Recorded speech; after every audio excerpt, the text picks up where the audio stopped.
부흥올림픽이라는 슬로건을 내밀었던 일본이 급격한 C19 확산으로 만신창이가 되어가고 있는 모습입니다. 하지만 일본 언론은 이에 아랑곳하지 않고 터무니없는 주장까지 하고 있어 관심을 끌고 있습니다. 피커TV에서 자세한 내용 전해드리겠습니다. 자민당 정권이 일본 경제 도약의 계기로 삼겠다며 기대해온 도쿄올림픽이 애물단지로 전락하고 있습니다. 1년 연기와 무관중 개최로 경제적 효과에 대한 기대감은 쪼그라들었고 C19를 확산시킬 수 있다는 우려까지 커지면서 기피 대상이 되는 분위기마저 감지되고 있습니다. 작년 3월 11일에 열린 동일본 대지진 희생자 추모 행사에서 아베 전 일본 총리는 부흥올림픽이라고 말해야 할 올해 올림픽 기회를 통해 부흥하고 있는 재해 피해 지역의 모습을 세계의 많은 분이 실감하면 좋겠다라며 도쿄올림픽이 2011년에 발생한 대지진과 원전 사고의 피해를 극복하는 상징이 될 것이라고 표명했습니다. 일본 정부는 도쿄올림픽 개최가 결정된 8년 전부터 이런 구상을 반복해 표명했습니다. 2013년 9월 올림픽 유치 직후 아베는 동일본 대지진을 딛고 부흥을 이뤄낸 일본의 모습을 전 세계에 알리겠다면서 모두 이제부터 성장을 이뤄 나가자는 마음을 갖게 될 것이고 그런 의미에서 분명히 성장의 플러스 요인이 될 것이라고 기대감을 표명했습니다. C19 확산으로 올림픽이 연기되고 대회에 대한 회의감이 확산했지만 일본 정부는 최근까지도 이런 뜻을 굽히지 않았습니다.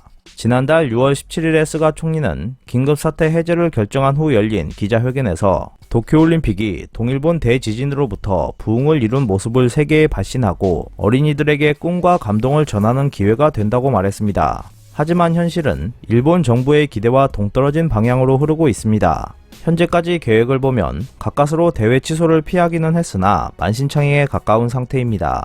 도쿄올림픽 조직위원회는 애초에 선수 외에 18만 명이 대회를 위해 일본을 방문할 것으로 기대했으나 C19 확산에 제동이 걸리지 않자 여러 차례 입국자 규모를 축소했고 지난달 6월에는 5만 3천 명까지 줄인다는 계획을 내놓았습니다. 민간 연구소인 노무라 속회는 7월 12일부터 6주 동안 발효되는 긴급사태와 무관중 경기로 인해 입장권 판매 및 이와 연동된 소비인 교통 숙박 등의 지출이 1,309억엔 감소할 것이라는 관측을 내놓았습니다.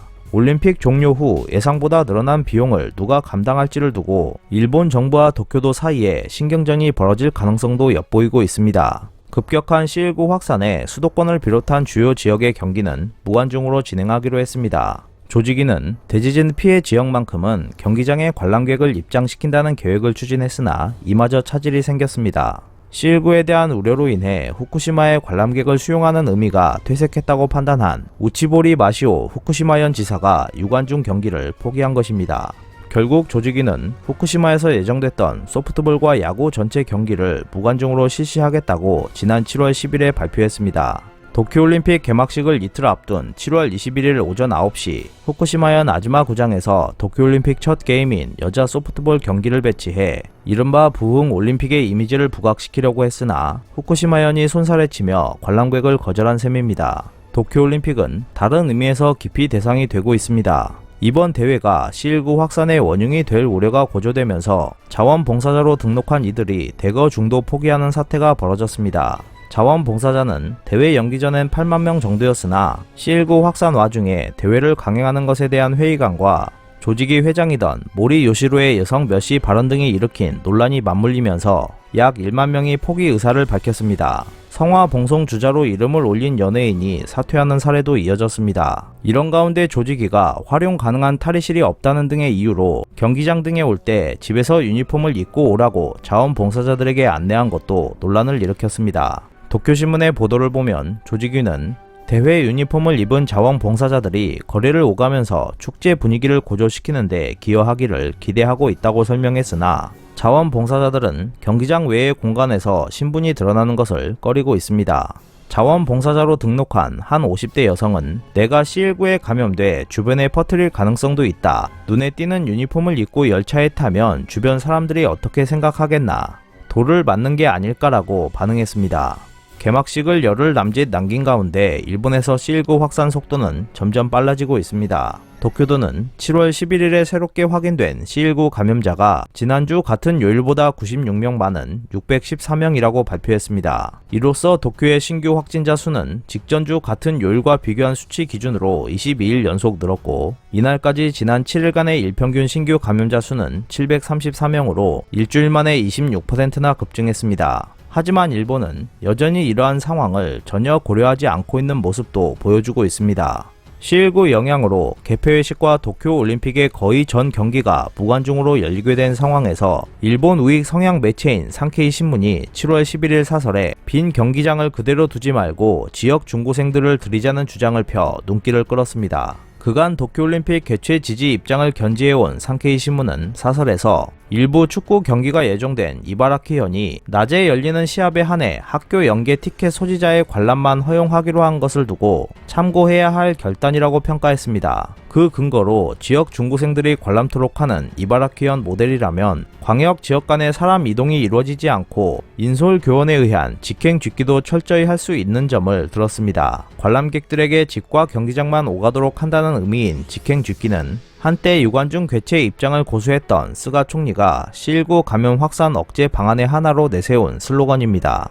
또한 산케이는 일반 관람객이 없는 경기장에선 감염을 막을 수 있는 충분한 간격을 확보할 수 있다며 일본이 보유한 슈퍼컴퓨터 후가쿠의 시뮬레이션 분석 결과를 거론했습니다. 후가쿠는 6만 8천 명이 정원인 올림픽 주경기장에 1만 명의 관람객이 입장하더라도 마스크 착용 등 감염 예방 대책을 취하면 신규 감염자를 1명 미만으로 억제할 수 있다고 분석해 감염 확산 위험이 사실상 제로에 가깝다는 결론을 내렸다는 것이었습니다. 산케이는 만원 관중의 환호성과 박수라는 이상적인 경기 환경을 세계에서 모이는 선수들에게 제공하는 것은 이룰 수 없게 됐지만 소년, 학생들의 진지한 시선은 분명히 선수들에게 자극이 되어 버팀목이 될 것이라고 주장했습니다. 산케이는 스가 총리가 지난 7월 8일 기자회견에서 도쿄올림픽의 의의로 미래를 사는 아이들에게 꿈과 희망을 주는 역사에 남는 대회를 실현하고 싶다고 말했다며, 그렇다면 학교, 학급, 동아리 단위로 관람할 수 있는 길을 열어야 하고 적어도 그런 노력과 검토를 아껴서는 안 된다고 제언했습니다. 이어 산케이는 C19 상황에 맞게 무관중으로 결정된 지자체의 올림픽 경기장에 학교를 초대하는 형식으로 일부 스탠드를 개방하는 등의 유연한 대책을 고려해야 한다고 덧붙였습니다. 관중이 있든 없든 선수들에게 문제가 없다는 말은 선수 마음을 너무나 모르는 망언이라고 지적한 산케이는 수가 적더라도 스탠드에 관람객이 있다는 작은 희망을 끝까지 버리고 싶지 않다며 중고생 관람객 확대를 주장했습니다. 점점 더 미궁 속으로 빠져들고 있는 도쿄올림픽이 앞으로 어떻게 펼쳐질지 관심이 모아지고 있습니다. 오늘 준비한 소식은 여기까지입니다. 끝까지 시청해주셔서 감사합니다. 여러분의 좋아요와 구독은 영상 제작에 큰 힘이 됩니다. 앞으로도 피커TV에 많은 관심 부탁드리겠습니다. 오늘도 즐겁고 멋진 하루 보내세요. 다음 영상에서 뵙겠습니다.